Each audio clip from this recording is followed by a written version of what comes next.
आकाशवाणी औरंगाबाद. वैभव जोशी ठळक बातम्या देत आहे. जम्मू काश्मीरमधल्या त्राल परिसरात काही दहशतवादी लपल्याची माहिती मिळाल्यानंतर या भागात आज सुरक्षा बलाच्या जवानांनी शोध मोहीम सुरू केली. यावेळी दहशतवादी आणि जवानांमध्ये झालेल्या चकमकीत 2 दहशतवादी ठार झाले.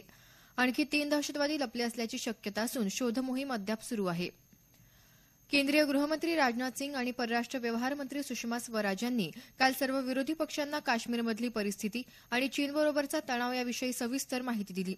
चीन आणि काश्मीरच्या मुद्द्यावरून विरोधी पक्ष सरकारवर टीका करत असल्यामुळे संसदेच्या परवापासून सुरू होणाऱ्या अधिवेशनाच्या पार्श्वभूमीवर ही बैठक बोलावण्यात आली होती. राष्ट्रीय लोकशाही आघाडीचे राष्ट्रपतीपदाचे उमेदवार रामनाथ कोविंद आज मुंबई दौऱ्यावर येत आहेत.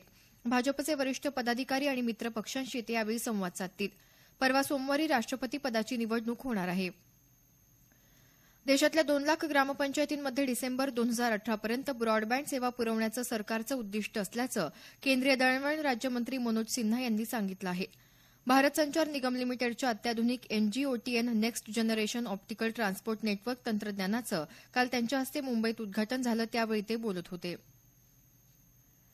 थकबाकीदार शेतकऱ्यांना खरीप पिकांसाठी मदत म्हणून तात्काळ 10,000 रुपये कर्ज देण्याच्या योजनेला राज्य शासनानं 31 ऑगस्टपर्यंत मुदतवाढ दिली आहे.